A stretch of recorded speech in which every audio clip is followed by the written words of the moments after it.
Hola, ¿cómo están? Yo soy Iván Cervera López. Bienvenidas y bienvenidos a Un Café con Mayaquín, una plática inmobiliaria acompañada de un café.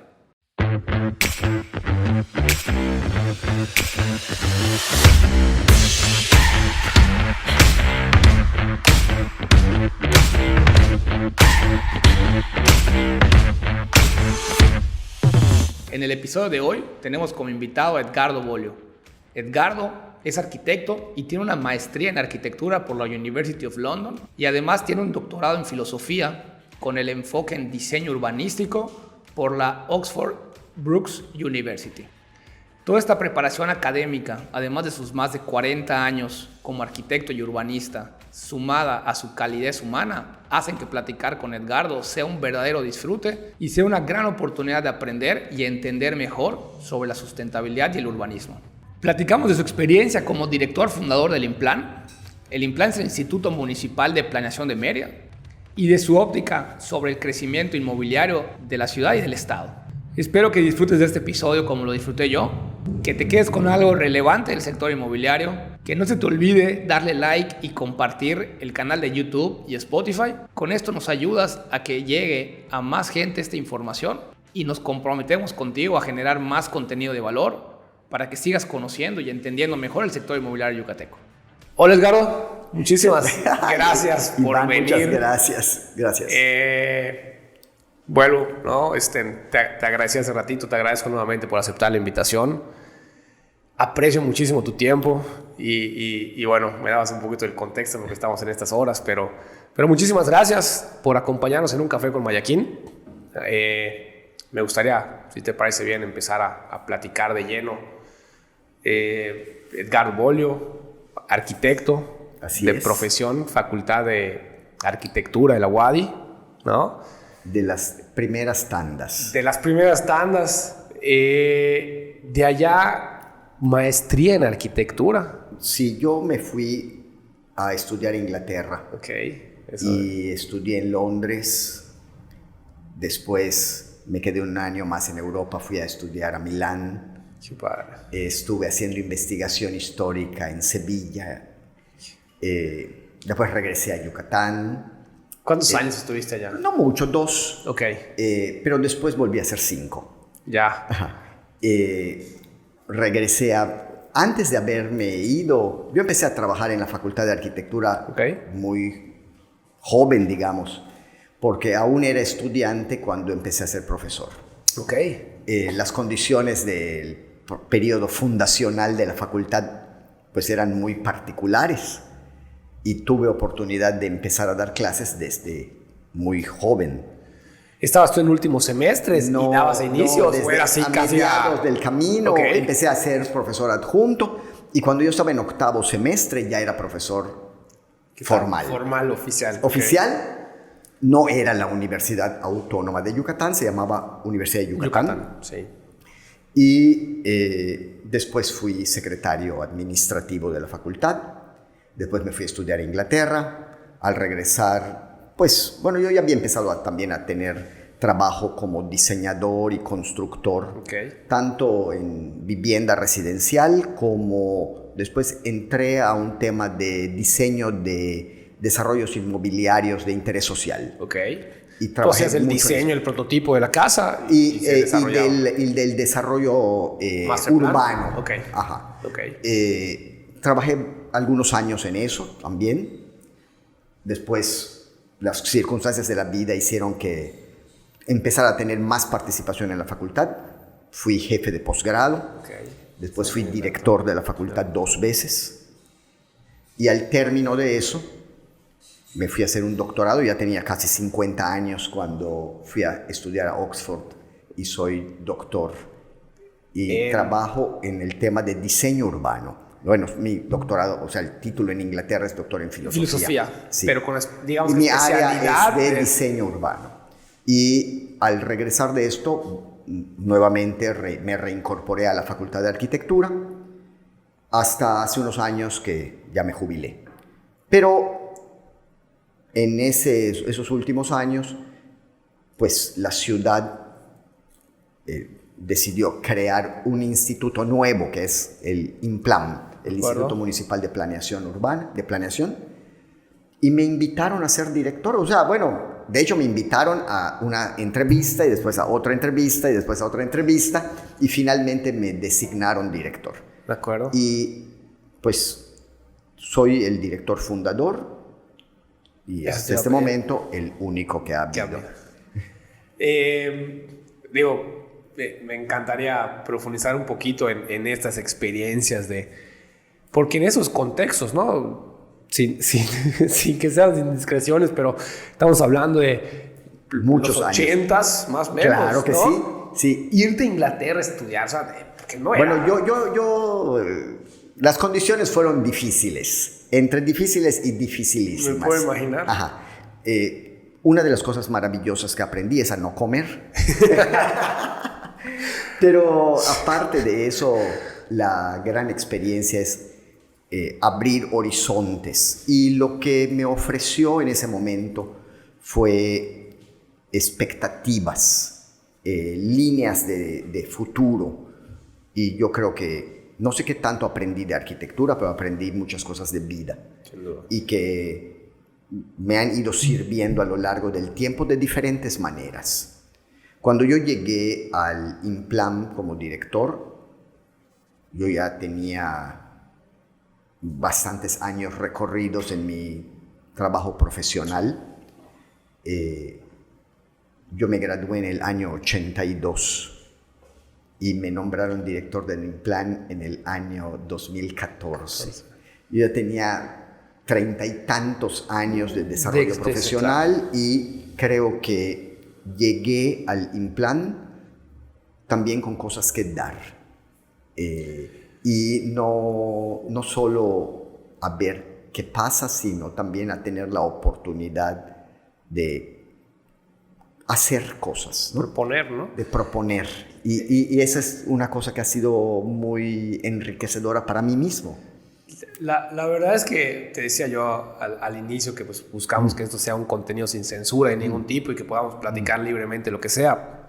Y dentro de todo esto pues busco no excederme en tirar flores a los invitados porque como que se cuestionan no, lastiman. Pero creo que no es necesario cuando has sido el único director, ¿no? De algo o de un puesto que fíjate que cuando se creó el Implan yo creo que había también un poco de duda de para qué serviría, ¿no? Y las condiciones, las responsabilidades, las atribuciones que se le señalaron, pues fueron resultado de un momento inicial. Yo creo que los resultados que ha dado ahora permitirían pensar que podría tener miras más amplias y posibilidades de gestión más efectivas. Sin duda. Y hacia allá creo que debiera de ir la siguiente fase.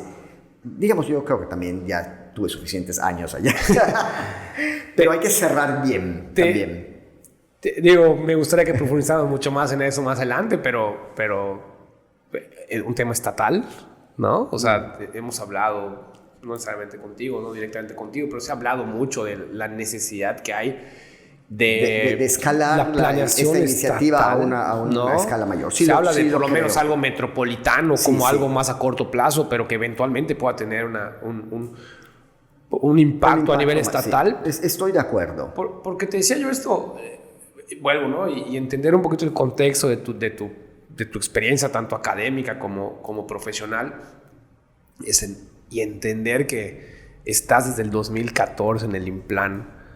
Claro, y pues no es fácil mantenerse luego en esos puestos. O sea, a eso iba con el no necesariamente tirarte flores, porque simplemente el mantenerte a cargo de esto que quizá al principio como había muchas dudas, ¿no? Pero para mí los últimos 6 años, sin temor a equivocarme, te digo que es una de las dependencias a nivel municipal, a nivel Mérida siendo la capital del estado y Mérida teniendo este crecimiento inmobiliario, crecimiento como ciudad, con todos estos retos urbanísticos de planeación, de movilidad, no te dejarían si no estuvieras haciendo una muy buena chamba, ¿no? Bueno.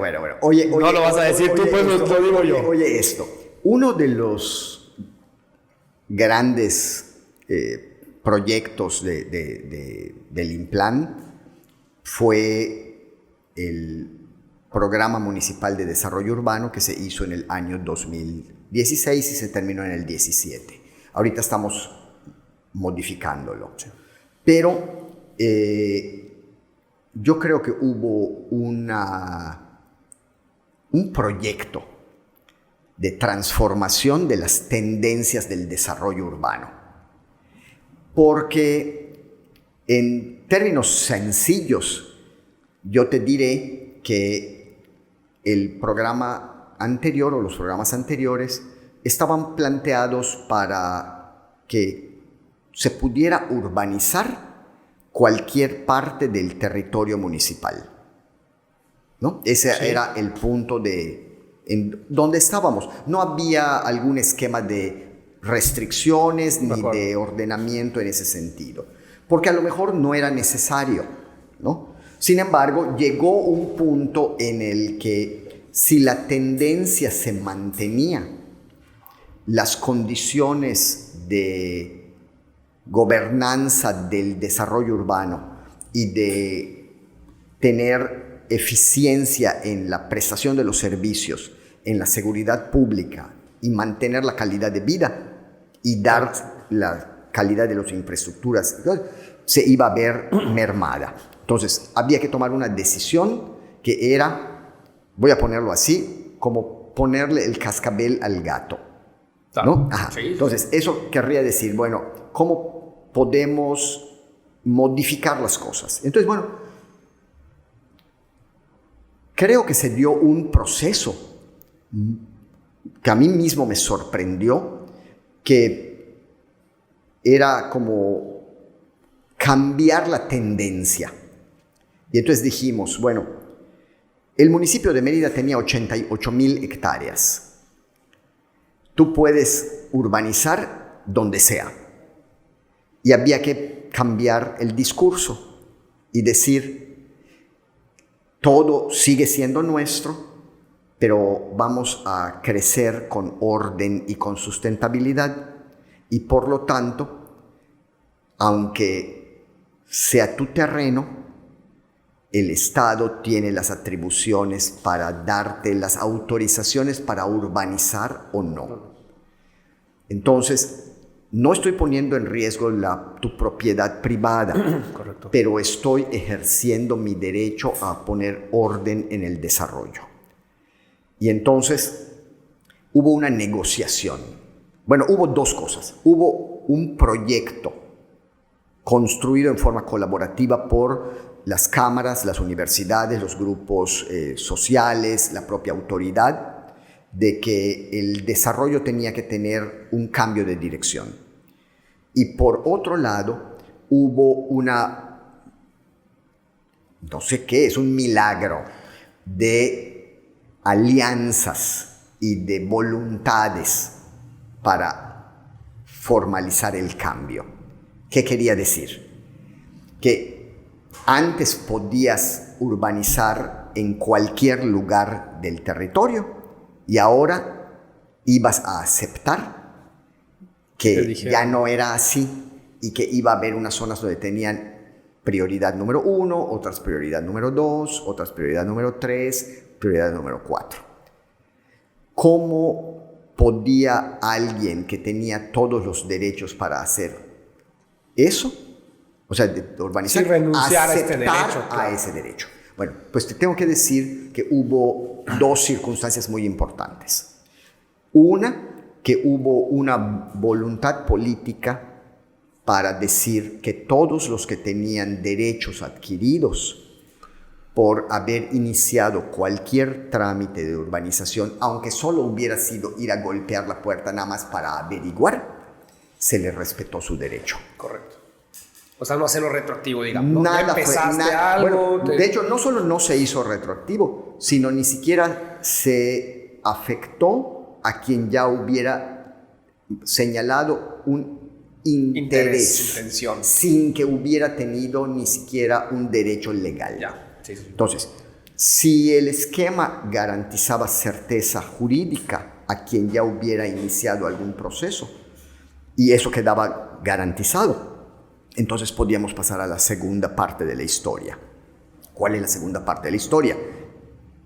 Bueno, ¿cómo establecemos qué es la prioridad número 1? ¿Cuál es la prioridad número 2? Y nosotros identificamos que se necesitaba una cantidad de hectáreas para los próximos 20 años.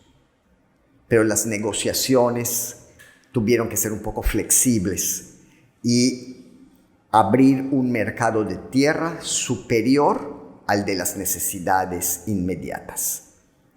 Okay. Entonces, llegamos a un acuerdo en el que ni tú ni yo caminé a la mitad de la mesa, tú caminaste a la mitad de la mesa y yo gané un poco, tú cediste un poco. Pero creo que en total metimos orden entre todos. No sé si esa sea la solución final de la historia. Esa era la mejor solución en ese momento. Perdón, sí. ¿Qué contexto es esto? ¿En qué año? O sea, estoy hablando de hace muy poquito, en el 2016. Ok.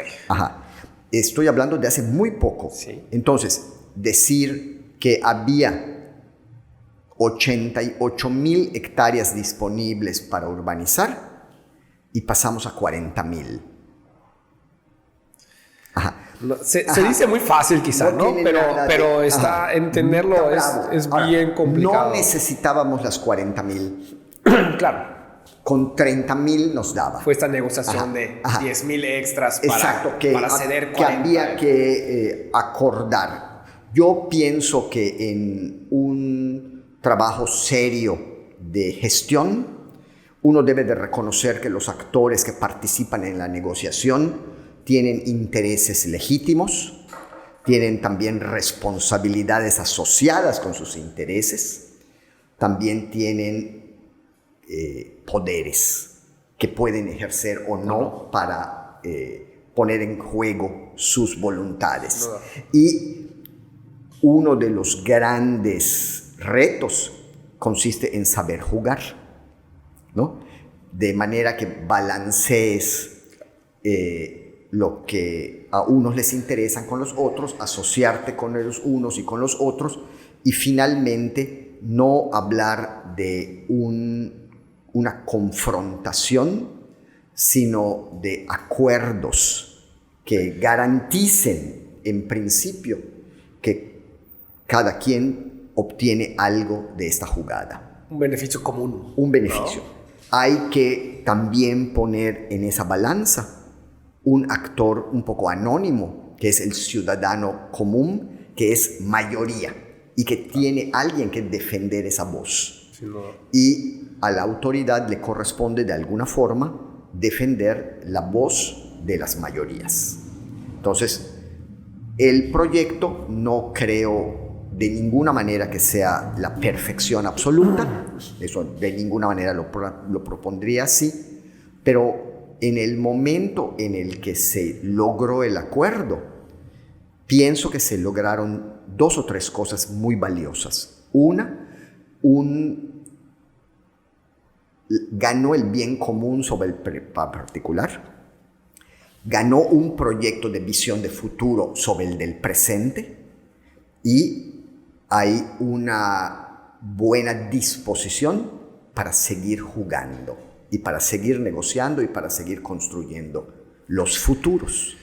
Tres puntos, o por lo menos 2, ¿no? O sea, porque en algún otro momento en el podcast hemos platicado con alguien más, Edgardo, y con Quique Traba, de hecho, si no estoy mal, y comentábamos lo difícil que es en esta búsqueda de sustentabilidad del desarrollo inmobiliario actual, 2022, poner los intereses de la mayoría por encima de los intereses propios, ¿no?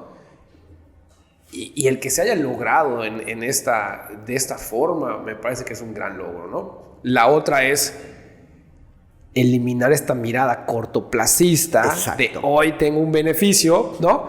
A cambio de la visión de futuros. De la visión de futuros que te escuchaba yo y para mí era como que una respuesta muy inmediata que me vino a la mente de, bueno, sí, cedo, ¿no? Cedo si no esto, pierdo. Pero porque en un futuro... Me das una posibilidad de futuro. Y me das un futuro. Ajá. Ahora, yo no te lo doy necesitamos construirlo y llegar a un acuerdo. Uno de los aspectos fundamentales desde mi punto de vista es que el proceso de la planeación del territorio es un ejercicio no solo técnico, es un ejercicio de gestión de partes, ¿no? de actores clave, de fuerzas, intereses y responsabilidades asociadas que se expresan en el territorio, y una comunidad más madura expresa unos acuerdos más generosos que otras, ¿no? Entonces yo pienso que la comunidad de Mérida está también en esa discusión, no está clara, ¿no? De cuál es lo que es mejor, porque tampoco hay algo que definitivamente sea lo mejor para todos. Nunca, claro, ¿no? Y entonces lo que a unos les parece y lo que a otros les parece no necesariamente es lo mismo. Todo es muy válido. Sí, es ¿no? cierto. Eso es lo complicado. O sea, nosotros nos sentamos a la mesa pensando en que pues son legítimos tus intereses. Tal cual. Que me parece muy adecuado, muy humano y muy necesario para el tema del que se está hablando, porque no es el tema de darle permiso a alguien o no si puede hacer un desarrollo inmobiliario, con lo que eso puede implicar económicamente, digamos, ¿no? Sino es entender cómo ese desarrollo inmobiliario afecta la vida de los ahorita, digamos, te voy a hablar ahorita desde el punto de vista técnico. Sí. Desde el punto de vista técnico preocupan algunas cosas, como por ejemplo que el funcionamiento de la ciudad, ¿no? A lo mejor haces una cosa que no es funcional, ¿no? También importa el tema de los impactos ambientales que ocasionan cualquier tipo de intervención. No puedo despreciar los impactos sociales y culturales, ¿no? Los acuerdos ciudadanos y las cosas que se aceptan aquí, usos y costumbres, no se aceptan en otra parte, o al revés, ¿no? Y también hay la de los flujos, y me refiero, por ejemplo, a los movimientos, a la movilidad urbana o a cualquier otra situación que representa flujos de cosas. Entonces, yo a veces me pongo a pensar que si esto fuera un charco y tiras una piedrita, la piedrita forma ondas. Si la piedrita está bonita o la piedrita está feíta, de todas maneras forma ondas. Es decir, cualquier intervención que hacemos tiene impactos.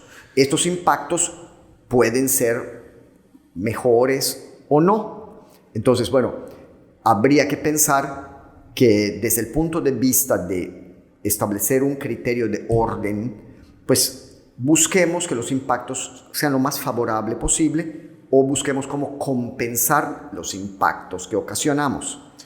Me gustaría poner dos ejemplos de esto, solo para ver si coincides. Me parece que es un poco lo que buscabas transmitir. La ciclovía, ¿no? Que me parece que desde muchos ojos es un gran beneficio para el usuario de un transporte que no es el tradicional, el que normalmente se escoge, ¿no? Pero que también es visto desde otra mirada del usuario de un vehículo, de un auto, ¿no? Que dice, me quitaste un carril, ya no me puedo estacionar. La mirada del vecino que se le puso, es que ya no me puedo. Entonces, ¿y cómo le haces, no? Porque, claro, lo que le quitaste a unos, se los estás dando a otros que le sacan mucho provecho o no. ¿no? Y la otra es el tema de la verticalidad, ¿no? Que por temas de eficiencia, de uso de agua, uso de energía, ¿no? Densidades y justo la movilidad, pues había esta propuesta quizá de vamos a redensificar la ciudad hacia adentro, vamos a gestionar estos hitos que se están formando, estas zonas, y vamos a hacerlo vertical. Y empieza a ser vertical y el vecino, mi privacidad, y el otro vecino es que ahora, entonces... Me encanta que tocaste dos temas que son muy interesantes. Vamos a ir uno por uno. Me encanta. Buenísimo. Empecemos con lo de las calles y la movilidad y las bicicletas y los peatones y todo. Yo soy arquitecto y mi idea inicial para pensar en un lugar es el espacio, ¿no? Entonces, mi mente está conectada con la espacialidad.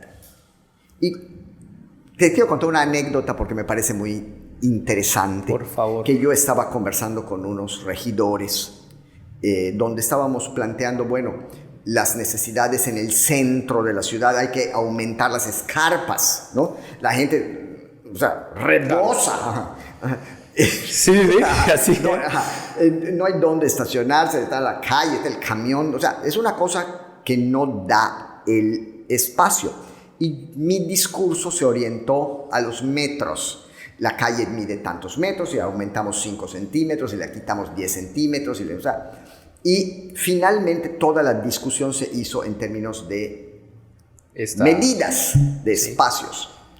Y uno de los regidores, que por cierto es una mujer, me dijo: arquitecto, yo creo que lo más escaso no es el espacio. ¿Y qué es lo más escaso? Lo más escaso es la voluntad para el cambio.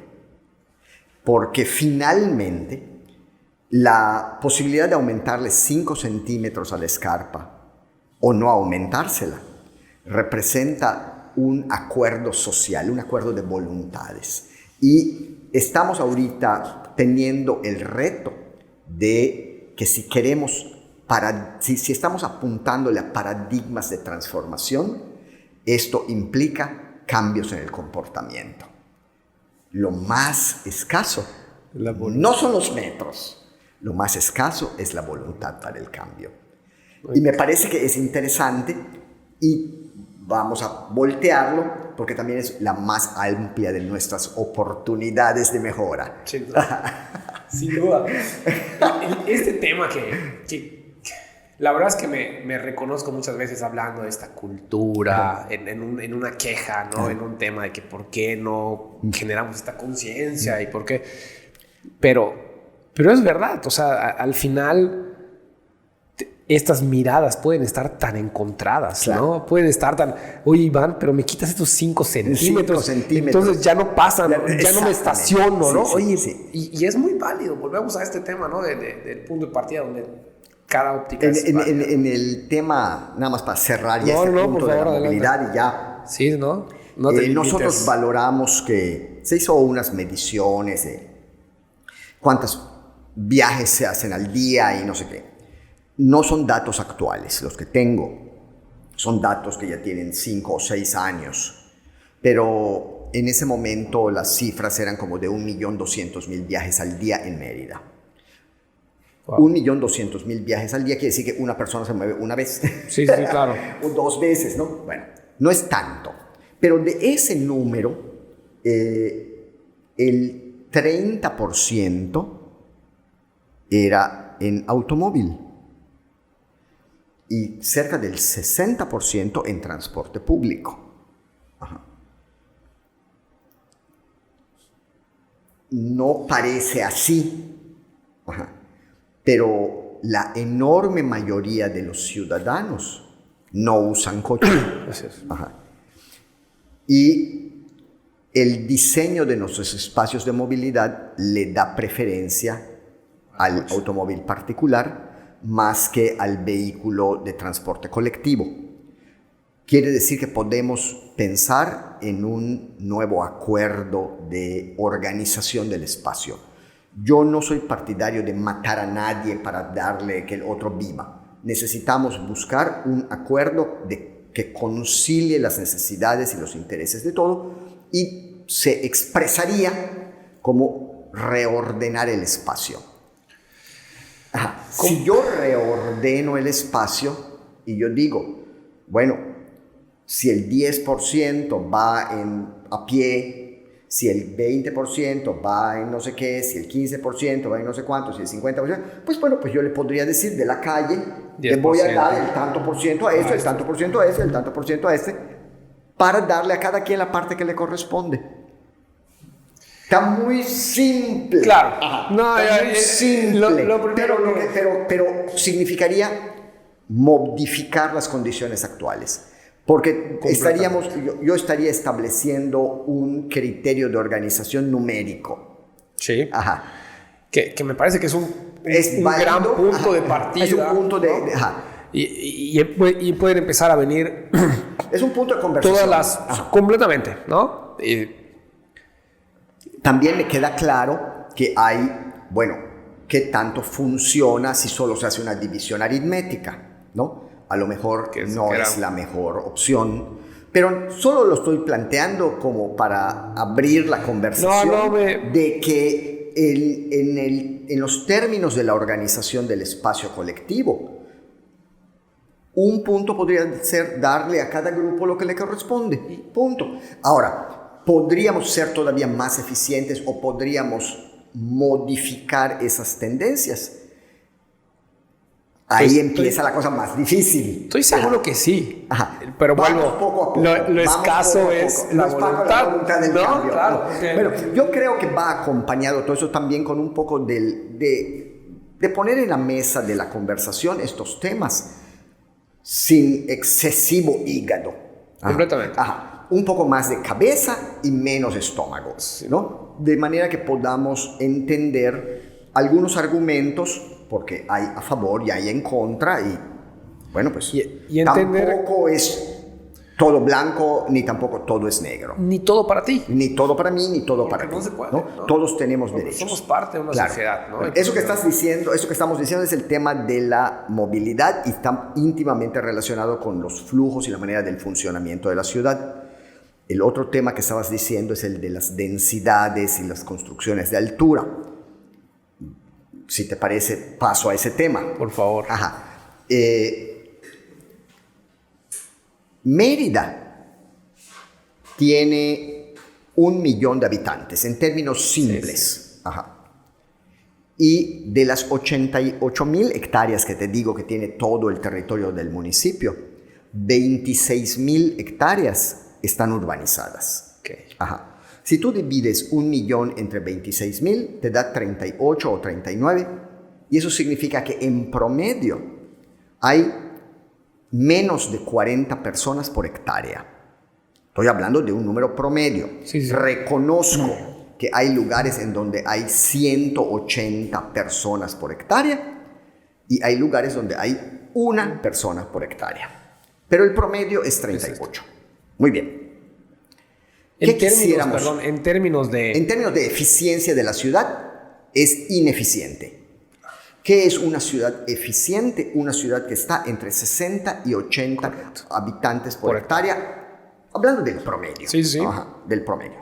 Entonces, eso querría decir que nosotros podríamos aprovechar mejor el área urbanizada y crecer entre el 50 y el 70% de lo que tenemos, ¿no? Para ser más eficientes. Es decir, el transporte público se costearía mejor si hubiera más personas que se mueven en un territorio, las tiendas operarían mejor, si no sé qué, las escuelas, las clínicas, ¿no? En lugar de tener que distribuirlas en un espacio cada vez más amplio. El ayuntamiento tiene un costo de operación para dar los servicios y la infraestructura y la calidad de vida que tiene.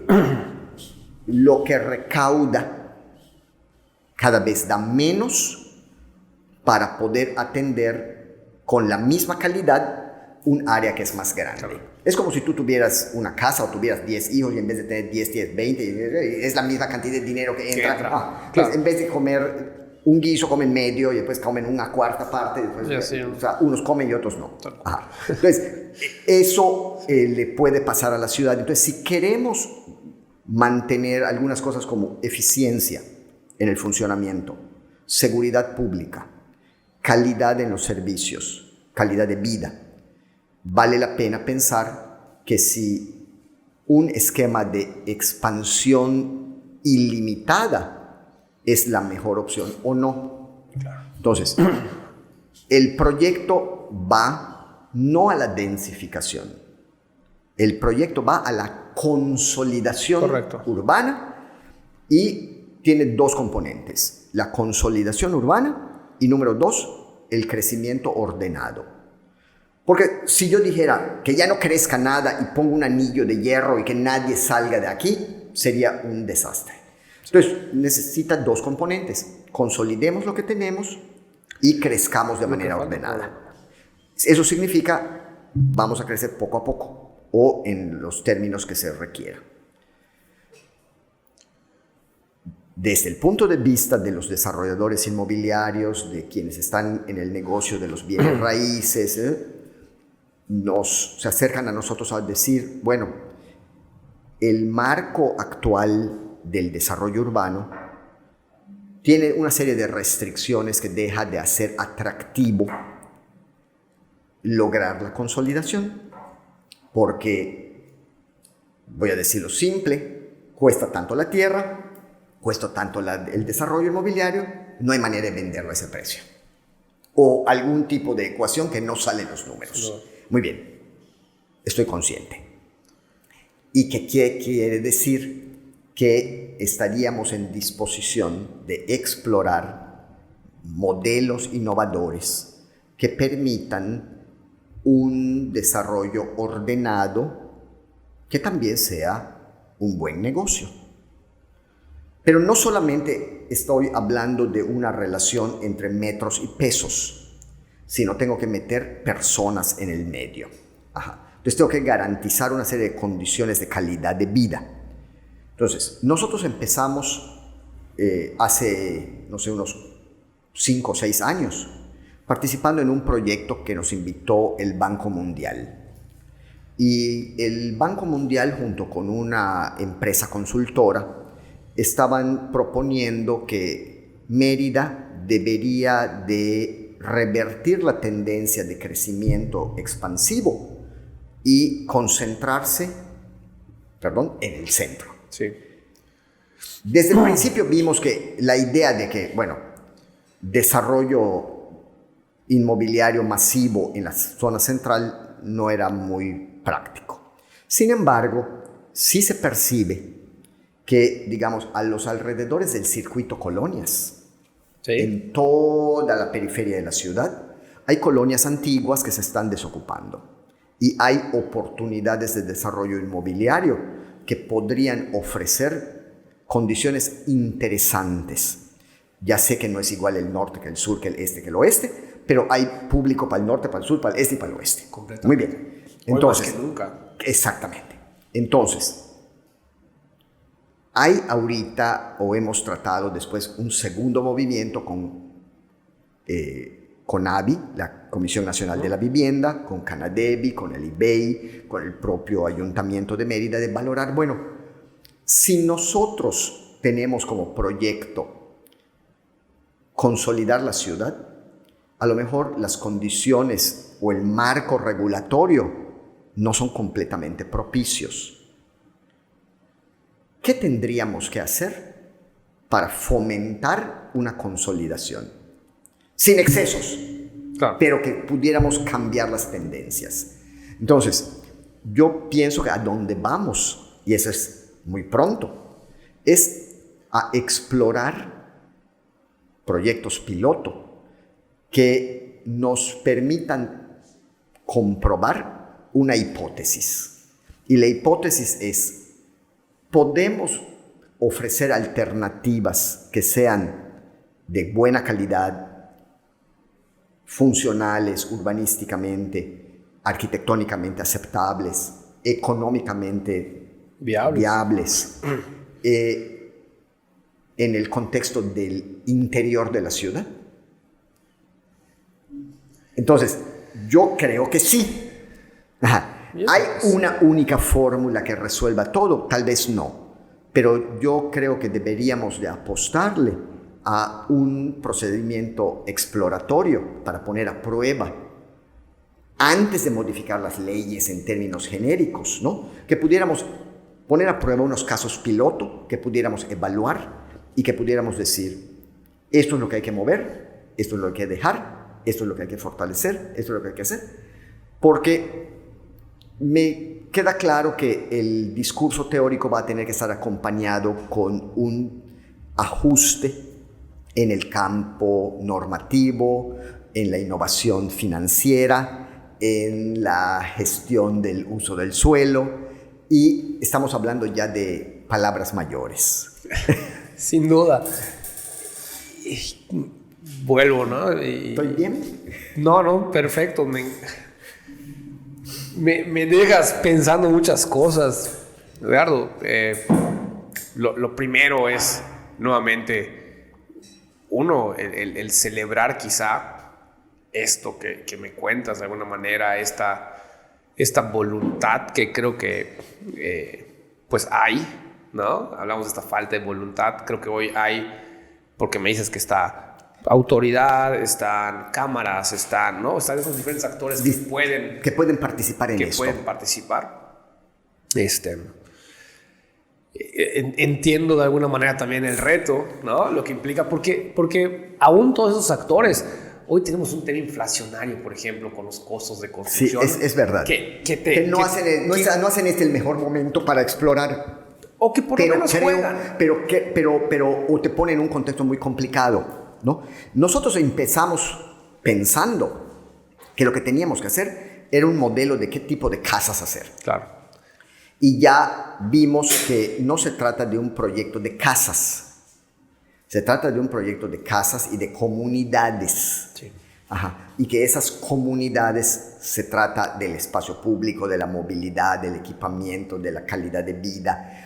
Y después dijimos, hay más todavía. Necesitamos un marco regulatorio, un esquema de financiamiento, una política pública orientada. O sea, hay para más. Y lo que necesitamos ahorita son socios, aliados, que estuviéramos, aunque cada quien tiene sus propias perspectivas y sus propios enfoques, que construyéramos una visión generosa de explorar modalidades que sean factibles, que pudiéramos poner a prueba y que mostraran además que además de la alternativa de la expansión, existe la alternativa de la consolidación y que ambas son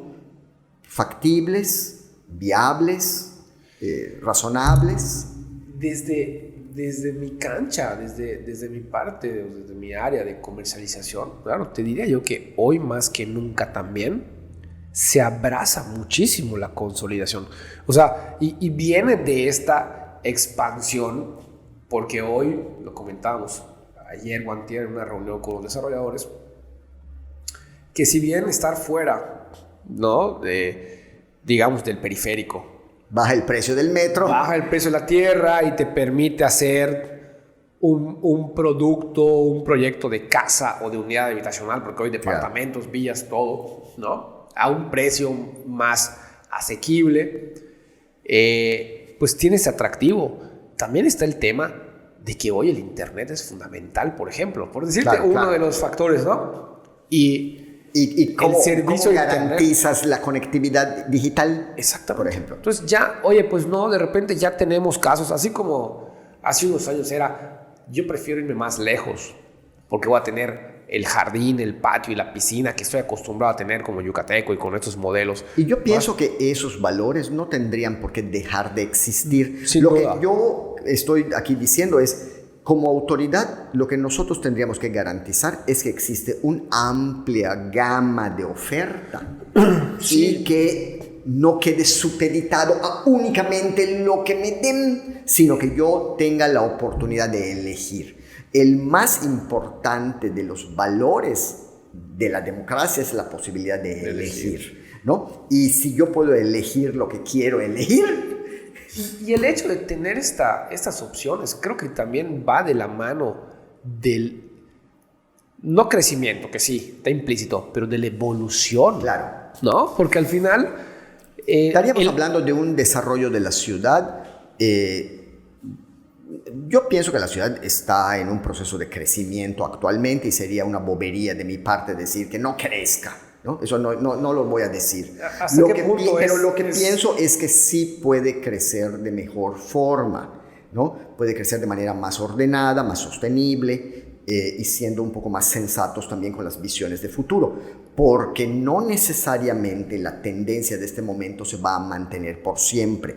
Las expectativas y las tendencias nos muestran que las curvas suben y bajan, y la visión que pudiera percibirse en este momento, en 5 segundos, con cualquier movimiento internacional de mercados, cambia la tendencia. Y entonces nos quedamos agarrados de la brocha y nos quitan la escalera. Completamente. Ajá. Y hoy, con este crecimiento, que no es un crecimiento físico de esta horizontalidad o de esta expansión, sino es también de la diversidad de personas que hoy viven en la ciudad, ¿no?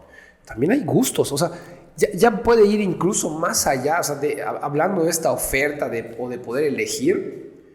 Oye, yo quiero vivir en un departamento de un cuarto y quiero vivir en el centro de la ciudad. Fíjate tú que las cifras del INEGI, no es mío. Sí.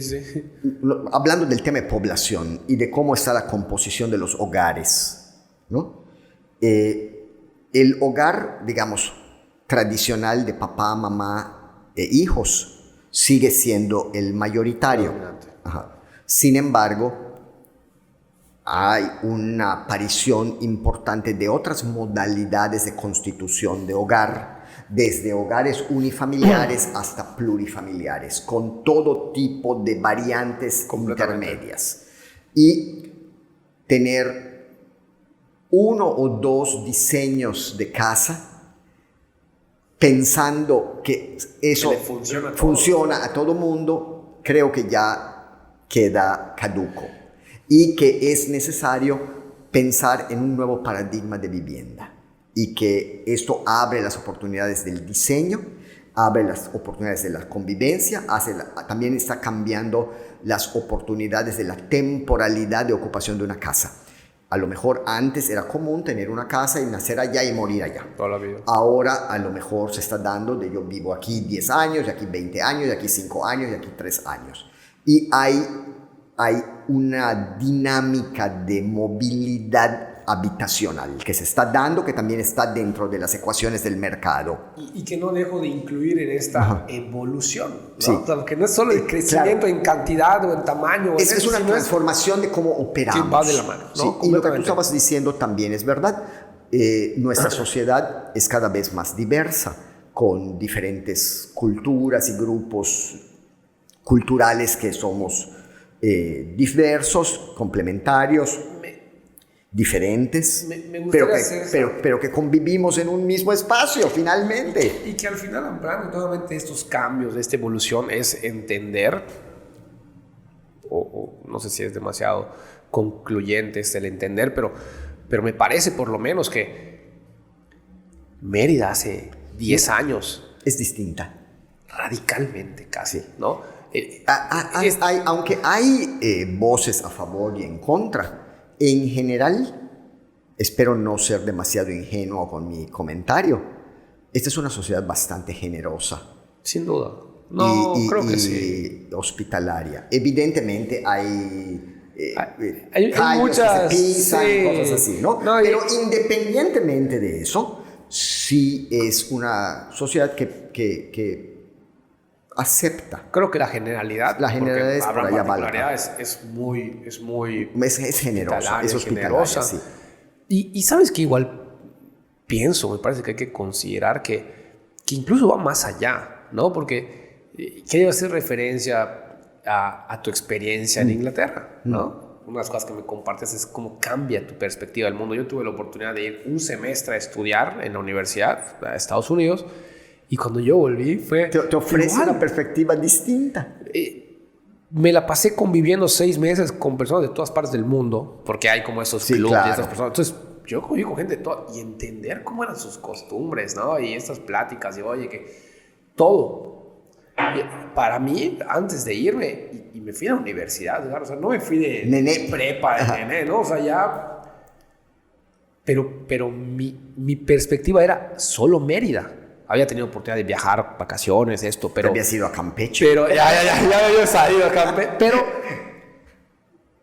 el entender cómo se daban, por ejemplo, las convivencias sociales en otras partes del mundo. Europa, había gente de Ecuador, de Puerto Rico, de Panamá, de Colombia, de España, de Francia, de Dinamarca, ¿no? Y entender cómo eran sus reuniones sociales muy diferentes a las mías, y que para ellos, cuando yo les contaba, eran como que qué raro. Qué raro. Y para mí eran como que qué raro, ¿no? Ese cambio de paradigma para mí hizo muchísimo, ¿no? Pero bueno, esta oportunidad quizá de tener una experiencia afuera no la tienen todos, ¿no? Lo que sí me parece que ya nos invade a todos es la globalización. Sí, sí. Es esta información que ya empiezas a recibir, y viajes o no viajes, quieras o no quieras. Hoy, tienes el mundo hoy ya en tu no es casa. Mérida. Sí, hoy ya el mundo mundo está a tu disposición, sí, o a tu posibilidad de analizar, de entender, de conocer. Y creo que eso es lo que de muchas formas también hace que evolucione la ciudad, la sociedad, ¿no? Porque no es solo porque llega gente de fuera, es porque los mismos yucatecos, nosotros mismos, ya salimos de Ahora, en esto, finalmente, quiere decir que, desde el punto de vista inmobiliario, tratando de acercarme al tema, es que somos un bien preciado, o sea, bien aceptado, querido, deseado, y por lo tanto hay posibilidades de comercializar no con la tierra, sino con las expectativas que ofrece tener una tierra en un área de oportunidad, de convivencia amable, de naturaleza. Entonces, lo que tú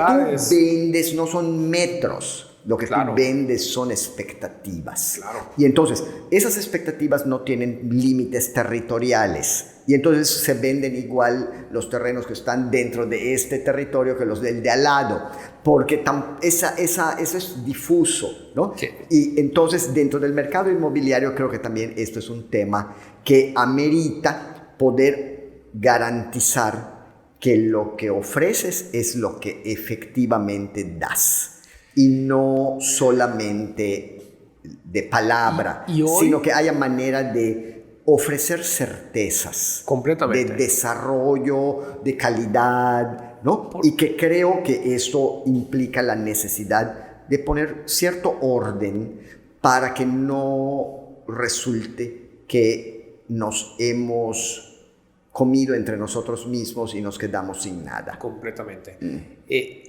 Justo de ahí surge para mí esta, voy a llamarle urgencia de regulación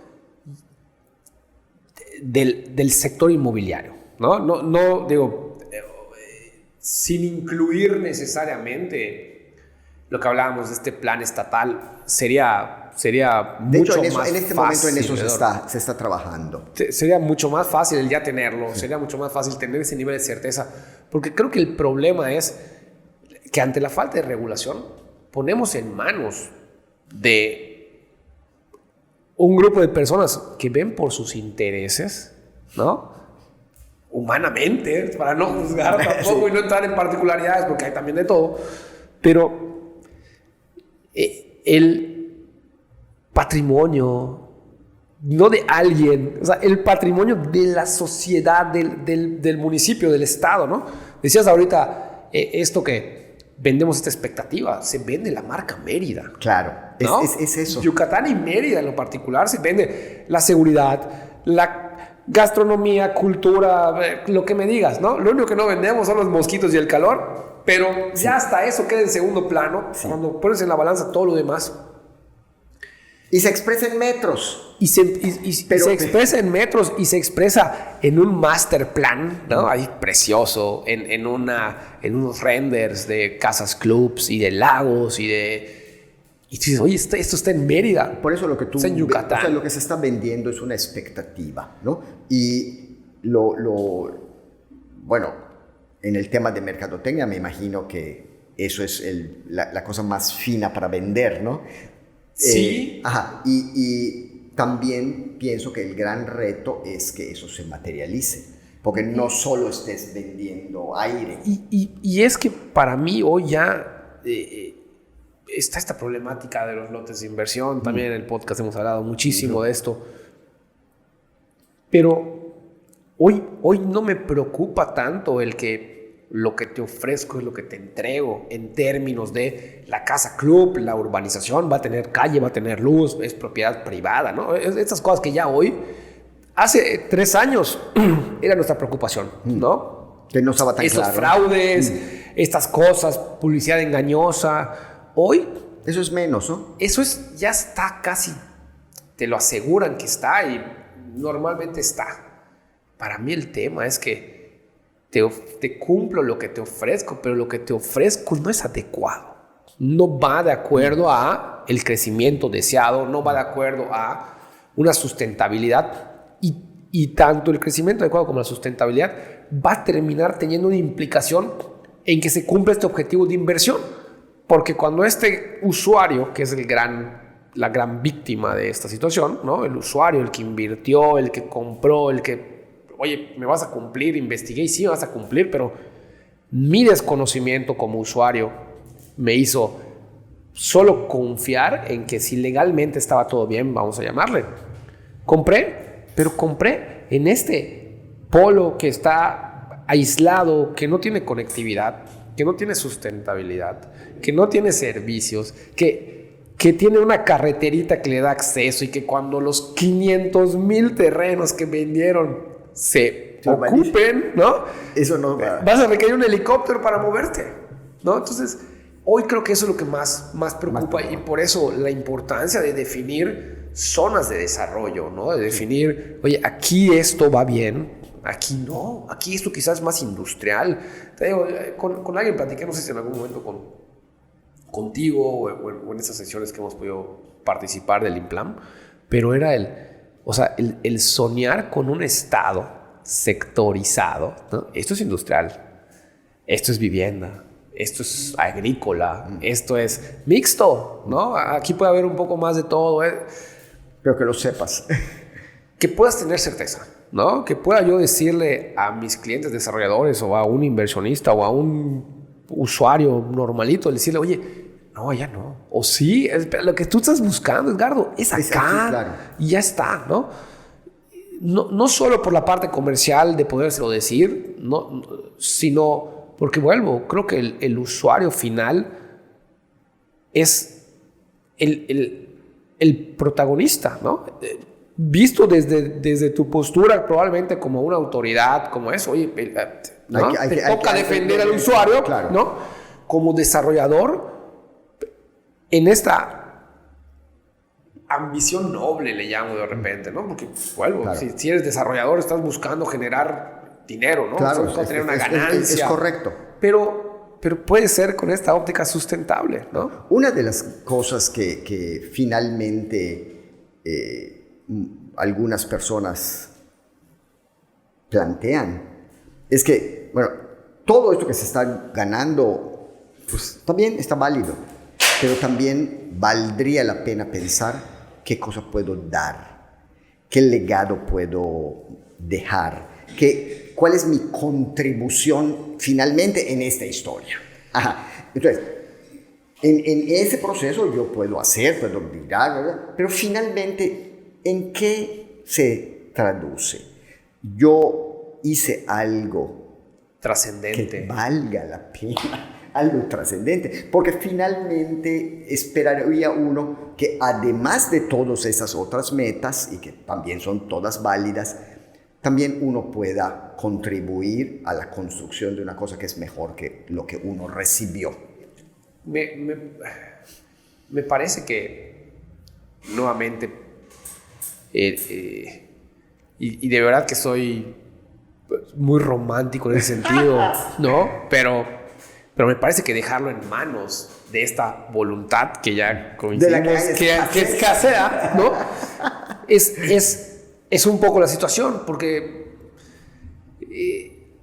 mucho tiempo yo creo que, y todavía hay un gran tramo por recorrer en un tema educativo, en un tema de entender el urbanismo, en un tema de entender este bien común, ¿no? En un tema de generar esta conciencia. Pero yo creo que ya hoy hay, derivado de golpecitos del camino, derivado de experiencias negativas, ¿no? Que se han tenido en general en el crecimiento, estas zonas que no tienen agua potable, estas zonas que fallan los transformadores de luz, CFE te dicen, no, ya no llega la luz o no llego a arreglártelo, ¿no? O esos otros municipios, fíjate estados. Que aquí en Mérida nos hicieron un estudio que se llama el Índice de Prosperidad de las Ciudades y lo hizo las Naciones Unidas. Se llama la agencia ONU Habitat. ONU Habitat. Y se hizo hace como 6 o 7 años. Yo pienso que las cifras hoy darían otros resultados, pero en ese momento identificó una cosa un poco rara. Primero que nada, define la prosperidad como un constructo social. No se refiere solo a dineros, sino se refiere a un sentido multidimensional de bienestar, que tiene que ver lo mismo con la productividad, que con la infraestructura, que con la educación, la salud y todas las cosas. Mérida, en ese momento, tuvo una calificación inferior al promedio nacional. Sin embargo, es la que tuvo más alta calificación en calidad de vida. Ajá. Cosa de lo más raro del mundo. ¿Cómo rayos si sacas una calificación baja en muchas cosas, tu calidad de vida es superior a la del promedio? Y apuntaron a una serie de retos y temas que habría que tocar de manera como que prioritaria, ¿no?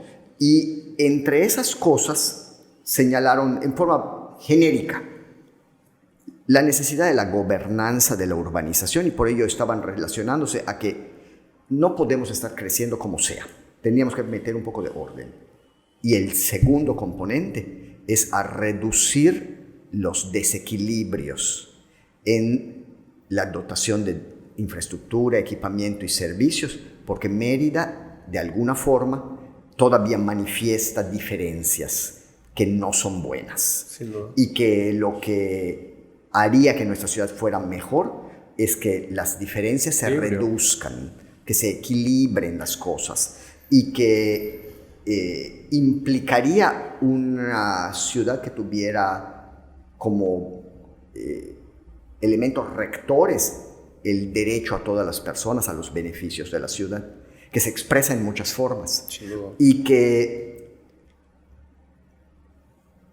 los datos de ese momento pues nos pusieron esas calificaciones. Pienso que si ahorita nos hicieran nuevamente la evaluación. Esta evaluación, saldríamos, supongo que un poquito mejor en unas cosas, pero también nos ayudaría a definir, bueno, dónde están nuestras prioridades, ¿no? Porque la ciudad en su conjunto no solamente es una serie de hacer una casa o una calle o una cosa, sino es finalmente construir el escenario para el desarrollo de las personas con la mejor calidad de vida que se pueda, ¿no?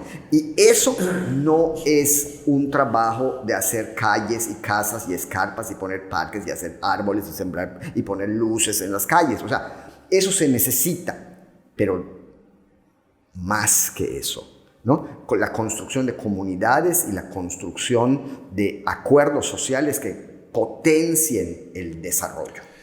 Y muchas veces te digo que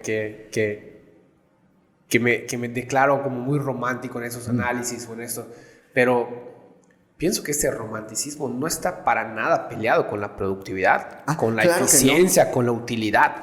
Al contrario, por eso a mí me encanta generar escenarios en esos sentidos. Son escenarios favorables para la producción. Y nosotros tenemos aquí, bueno, todos lo saben, que aunque las condiciones son en general mejor que en otras partes del país, los salarios en Yucatán son bajos, ¿no?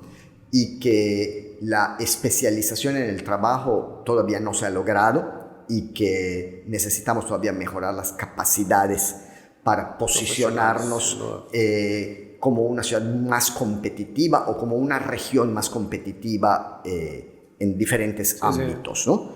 Y pienso que estamos yendo hacia allá, solo que tarda bastante. Tarda. Sí.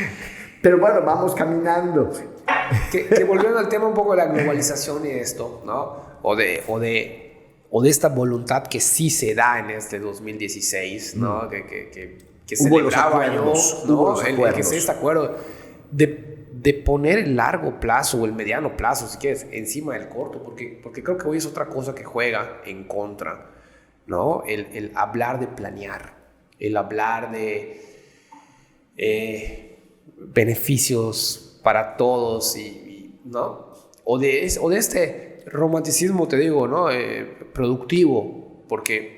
Yo hace un rato te estaba diciendo un ejemplo así fuera del aire, con el caso de lo de la famosa gallina de los huevos de oro, ¿no? ¿Qué preferimos? ¿Comer puchero este domingo o comer huevos revoltillos todos los días del año? ¿Ah? Entonces, preferimos que diario o le damos cuello. Sí. ¿Ah? Entonces estamos dándole cuello y vamos a comer puchero.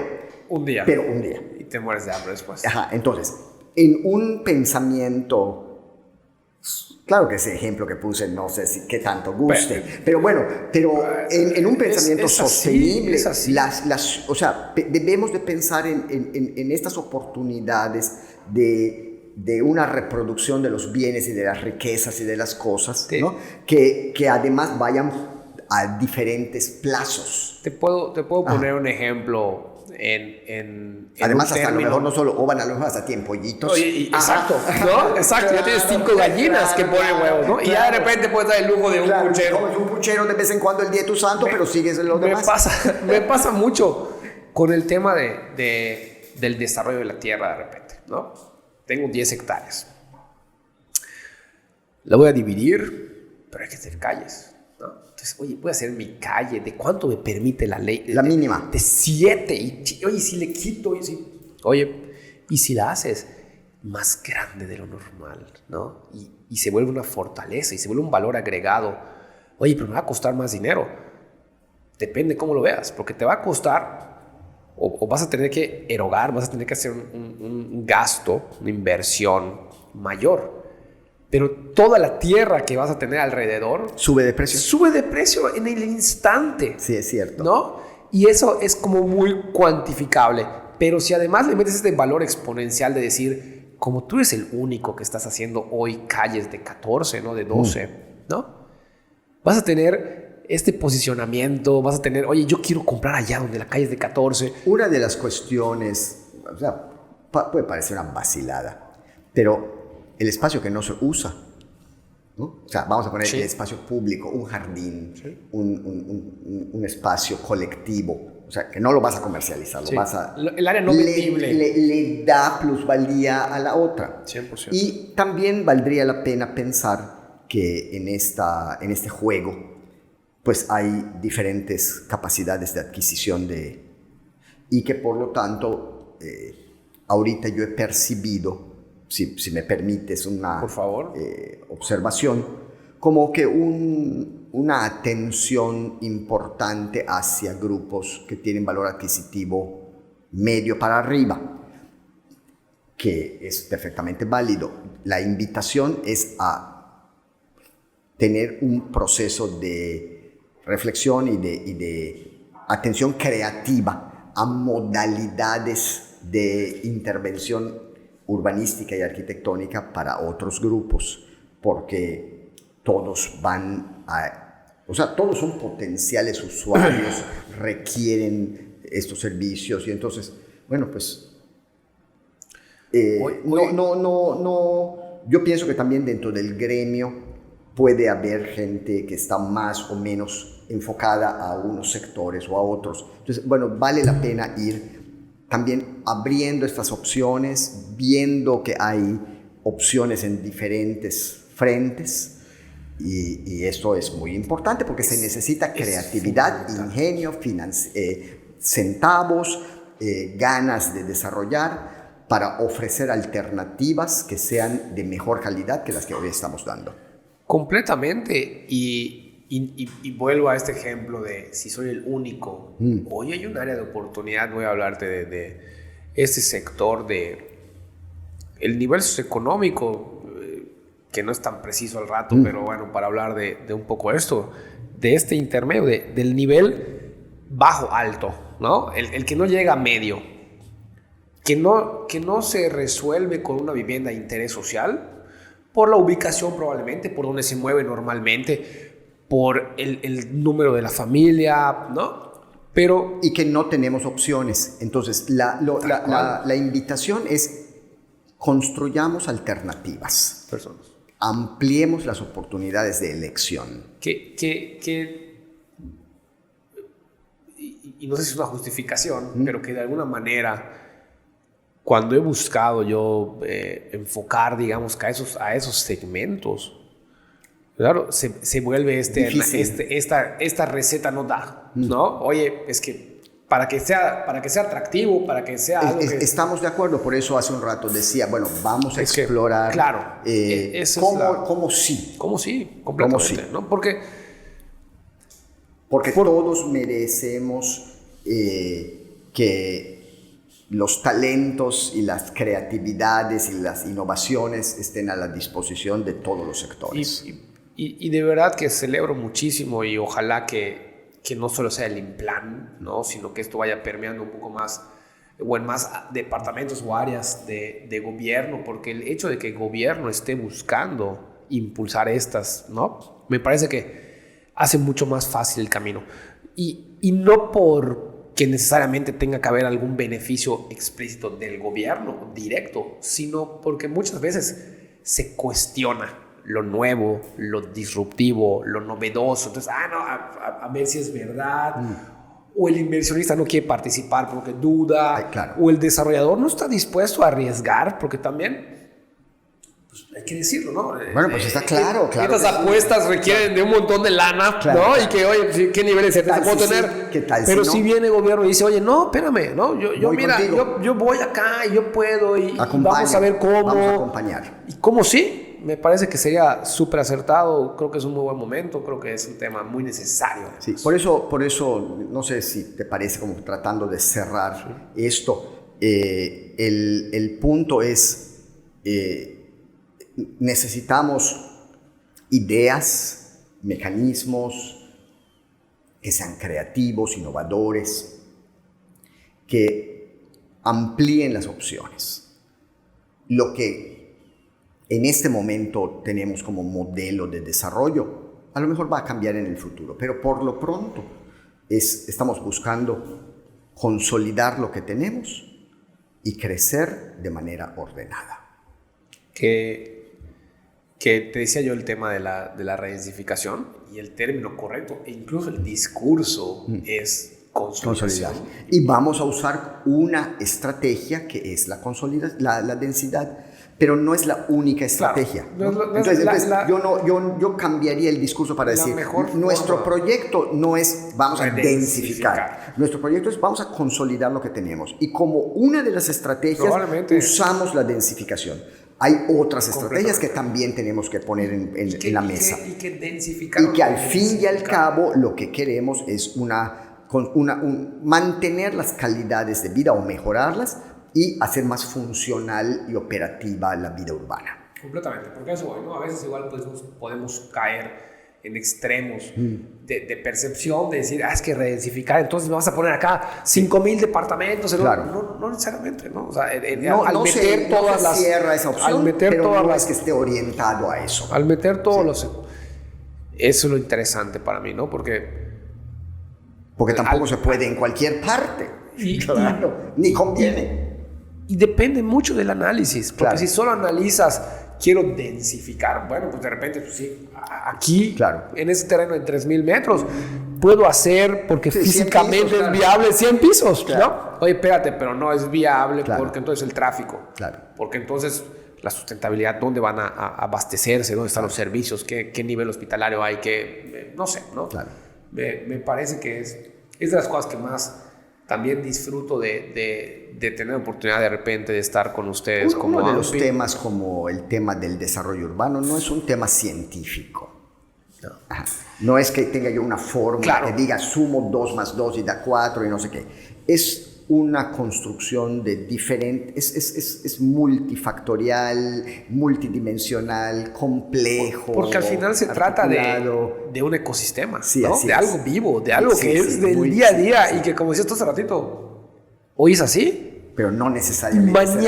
Y mañana cambió un poquitito o cambió 180 grados. Sí, es cierto. ¿No? Entonces se vuelve complejo, ¿no? Y cuando este ecosistema está conformado además por miles de entes particulares, con nuestras locuras cada uno y con nuestras bondades cada uno, pues se vuelve mucho, mucho más complejo. Edgardo, pues me encanta, la verdad, me encanta poder estar platicando contigo. Digo, ya nos echamos un ratito, así que voy a buscar ir cerrando, pero no quiero dejar de preguntarte, ¿no? Y ya comentamos muchas de estas aristas, pero del tema inmobiliario específicamente, ¿cuál es tu percepción de la actualidad del sector inmobiliario de Mérida o de Yucatán, si quieres llegar hasta Yucatán? No es el campo absoluto de mi especialidad, y lo voy a comentar desde un punto de vista un poco externo, ¿no? Sin duda. Como en muchos sectores de la práctica profesional, se espera una alta calidad para ofrecer el servicio de la mejor forma. Y no solamente se requiere, digamos, las técnicas de comercialización, pienso yo, sino también los enfoques, o sea, una posición crítica que reflexione sobre su propio quehacer y que le permita, como en muchas disciplinas, orientarse y reorientarse, renovarse, reconstituirse todo el tiempo para ir ofreciendo no solamente productos que se adaptan a las necesidades del momento, sino que se adelantan a las necesidades del momento y que implicarían aceptar una postura crítica y abrirse a diferentes enfoques, como por ejemplo decir, hay enfoques que tienen que ver con los derechos de la ciudad o con la sustentabilidad ambiental o con los temas del género o con aspectos que tienen que ver con la movilidad, uso y costumbre, culturas. Claro, con las cosas de la cultura y de la identidad. Entonces, bueno, el gremio, pienso yo, que si se enfoca en su aspecto únicamente de la práctica, puede ir perfeccionando sus técnicas. Yo invitaría a que sin dejar de hacer eso, hubiera otro nivel, que es un nivel de reflexión y de crítica, que permita reorientar, renovar y producir, o sea, ser un agente de cambio y de transformación, no solamente un vendedor. Y que por lo tanto tenga clara conciencia de que lo que se hace sirve para una voluntad que orienta tu quehacer. Entonces, iría como que en dos dimensiones en simultáneo. Una que es de implementación y que es práctica y técnica, y otra que es crítica, innovadora, más estratégica, política, visionaria, y que a mí me encanta la palabra. Tienen que estar absolutamente conectadas, y que implicaría la diferencia entre hacer una actividad o ser el promotor de cambio en una disciplina, ¿no? Así lo veo. Completamente. Te agradezco la naturalidad y la transparencia con la que lo expresas. Estoy tan inmerso yo en esto que a veces se me olvida, digamos, ¿no? Tengo esta ceguera de taller de que el origen, o cuando yo te pido que me plantees esto, es como que desde esta óptica de la comercialización, ¿no? Que está perfecta, porque es así. Pero necesitamos otras dimensiones en paralelo. Porque esa es la parte productiva de mi romanticismo, que es lo que la estratégico conectan con otras cosas. Pero creo que es algo positivo el que te diga que me parece que hay, por lo menos, yo estoy muy involucrado en AMPI, en la Asociación Mexicana de Profesionales Inmobiliarios, digo que y se percibe que hay en los últimos años una transformación positiva. Así se ve. Se ha Así buscado. Se ve, y además el mercado está exigiendo una capacitación para ofrecer un producto de mejor calidad. Y no solo el producto, un servicio de mejor calidad. Y dentro de ese servicio va la orientación. Y si no lo sabes cómo rayos puedes orientar, entonces se requiere esa conexión con ciertas lógicas, con ciertas ideas que te permiten sugerir, opinar, orientar. No solamente en la dimensión económica, tener una oportunidad de combinar diferentes componentes, ¿no? La venta es la manera en la que capitalizas muchas veces tu esfuerzo, ¿no? Pero hoy me parece que derivado de esta exigencia, derivado del crecimiento, derivado de la globalización también, me parece que es otro factor que juega, está el tema del conocimiento, ¿no? Que también a mí me gusta siempre como aclarar y ser justo, porque al rato estamos señalando a que tú no eres asesor, ¿no? Y no todos tienen que ser asesores. No. Es muy válido decir... me refiero al oficio en general, lo digo al más... gremio en general. Lo Pero digo el más... gremio en general sí tiene que preocuparse por ofrecer todas esas dimensiones, ¿no? No quiere decir que cada individuo tenga que tener todas las cosas. No, completamente. Lo decía yo más porque el gremio nos da mucho para señalar al que sobre todo vuelvo, como no hay una barrera de entrada, como hoy, mañana, yo digo, ya soy asesor, ¿no? Entonces sí se presta, pero me parece que si se dejara de satanizar, la gente pudiera también optar por decir libremente, yo no soy asesor, yo solo comercializo, ¿no? Yo solo vendo y es válido y puedo ser muy bueno vendiendo, ¿no? Y requieres habilidades diferentes además. Claro. Pero me parece que es positivo y lo redondeas un poco con este comentario, de esta percepción de la mejora que hay un poco en los últimos años. Que sí, no podemos hablar de todo el gremio, sin duda, porque también es un tema que ha aumentado muchísimo. Yo ya ven, hay más de 10,000 personas dedicándose a este tema de vender propiedades por lo menos. Hay los que sí dan un servicio de asesoría, hay los que solo comercializan y hay los que tienen diferentes esquemas y enfoques, pero creo que en general sí ha permeado una conciencia de la responsabilidad y lo que se pone en nuestras manos cuando alguien compra una propiedad o cuando alguien invierte, ¿no? Y de allá, que más allá de que seas asesor o no, como vendedor estás obligado a entender del contrato legal que vas a firmar con tu cliente, de la zona que le estás proponiendo a tu cliente que compre para vivir. ¿Tiene o no la tiene? Completamente, ¿no? Entonces, un poco por todo eso, pues creo que va mejorando. Hay mil cosas, hay millones de áreas de oportunidad y en temas sobre todo de esta capacitación, de tener este conocimiento, ¿no? Y bueno, quizá la conciencia, a mí me encanta la palabra conciencia porque creo que puede aplicar para mucho de esto, donde te das cuenta, ¿no? En un contexto introspectivo y en un contexto también externo, decir dónde estoy, qué me comparo, ¿no? Puedo medir, puedo ver y de allá generar esto es importante, ¿no? De alguna forma, ¿crees que hoy los proyectos inmobiliarios, ya es mi último planteamiento, ¿crees que hoy los proyectos inmobiliarios podrían hacer algo, quizá pedirte algo específico, concreto, para ser un poco más sustentables? Para poder tener desde tu óptica, desde tu expertise, no necesariamente como Implan, ¿sabes? Sino desde ese doctorado en planeación urbanística, ¿no?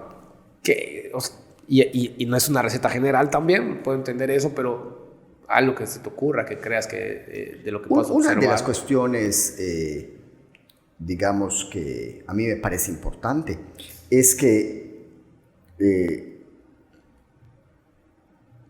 hay que pensar que un desarrollo inmobiliario no está flotando en el espacio, ¿no? Sino se ubica en el territorio y tiene una relación con otras comunidades. Por lo tanto, hay que salir de la escala, del límite de su terreno, claro, y percibir lo que ocurre a su alrededor. La mayor parte de las ocasiones, la gran preocupación es lo que ocurre de los límites hacia adentro. Y esa es una responsabilidad directa, ¿no? Y hay mejores ejemplos de soluciones que incorporan sistemas que sean más sustentables desde el punto de vista de la eficiencia energética, o del uso de los materiales, o de la manera como se... Económico, ecológico y social. Lo que sea. Sí. Muy bien. Tendría uno que pensar que eso se da obligatoriamente. Claro, es que no es así, pero bueno. Debería. Supongamos que esa debiera de ser. Es el deber ser. Ese es el básico que debiera de ser. Pero también pensar que hay las interacciones y las relaciones que son adicionales a los límites de tu propiedad. Y pienso que allá es el campo de oportunidad de donde podríamos estar pensando que se estaría cambiando de la escala de la calidad de la intervención. Me encantó, ¿no? O sea, el poder ver hacia afuera, ¿no? Y te digo, en este término de sustentabilidad, ¿no? De cómo impacta socialmente a tus comunidades cercanas, ecológicamente, ¿no? Y económicamente, que también es muy de la mano. En el caso particular de Mérida, hay una situación un poco delicada que está ocurriendo entre habitantes, digamos, tradicionales de comunidades semirurales con nuevos conjuntos habitacionales y que enfrentan diferentes tipos de forma de vida. Y que, bueno, eso no se resuelve con que si la ventana está más grande o que si le pones de aluminio, o si la pones de madera, o si le pones un foco de LED o si le pones de 100 watts. O sea, eso no tiene nada que ver.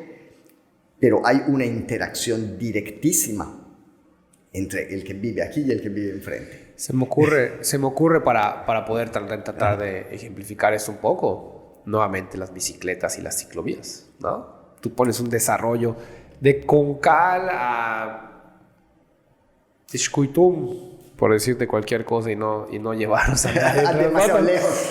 ¿No? Y pues ahí está la carretera, que históricamente era una carretera de 2 carriles donde o de uno. El gran tráfico era de bicicletas. Sí, así es. Triciclos, bicicletas, ¿no? Y tú pones un proyecto inmobiliario con 30 casas que puede cumplir con la ubicación, está en una zona de proyecciones, de vivienda, que tiene todos los servicios, que mal estás a una distancia razonable de la sustentabilidad de los supermercados y tal. Pero acabaste con el tráfico de las bicicletas, propicias accidentes, ¿no? Pones en riesgo la vida de alguien y en ningún momento pienso que ni la autoridad, ni el desarrollador, ni el comercializador piensa en cómo vamos a... O sea, estoy viniendo a invadir esto sin dramatizarlo. No uses la palabra así tan dura. Sin dramatizarlo. Pero en realidad Estoy ocupando este espacio, claro, que tengo que convivir. Y al final de cuentas, entro como un jugador más de un tablero que ya estaba ocupado. Con los mismos derechos y con las mismas responsabilidades. Claro, y entonces pues hay que entrar en el acuerdo social para que a cada quien le corresponda lo que le toca. Tal cual, ¿no? A mí me da mucho... Y eso no está tan fácil, porque tampoco está necesariamente regulado, ni tampoco es una cosa que de manera automática uno piense. Y está el tema económico de quién lo paga. Claro, así es. Porque pues, quizá no está presupuestado por parte de autoridad, el desarrollador no es viable. Y está el tema de que existe el dinero, pero por eso viene esta preocupación de digamos, como autoridad, tú podrías decir, bueno, pues urbaniza donde quieras, pero... Están esos acompañamientos. Tus nietos verán venir la calle, ¿no? Claro. Porque no hay forma de que llegue nadie, ¿no? Claro. Entonces, eso habría que decirlo desde el primer día.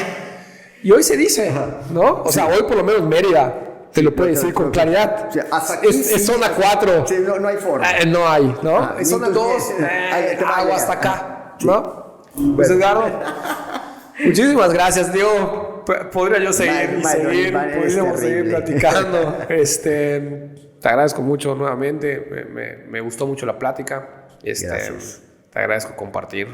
Creo que lo hiciste muy abierto y transparentemente. espero invitarte pronto porque de verdad que creo que hay muchas cosas más que podemos ir platicando y que, como decíamos, ¿no? Este tema es un ecosistema, ¿no? Y al final, quizá en 6 meses ya cambió mucho lo que platicamos, o no mucho, pero... El tema es dinámico y tendríamos que estar pensando que como las cosas van cambiando, los procesos de transformación, o sea, tendríamos que estar con la cultura de aceptar que necesitamos hacer cierto proceso dinámico de transformación y que eso va asociado con aquella muy escasa voluntad para el cambio. Sin duda. Pues, mil gracias. Encantadísimo. Muchísimas gracias, Iván. Un gusto. Listo. Vámonos.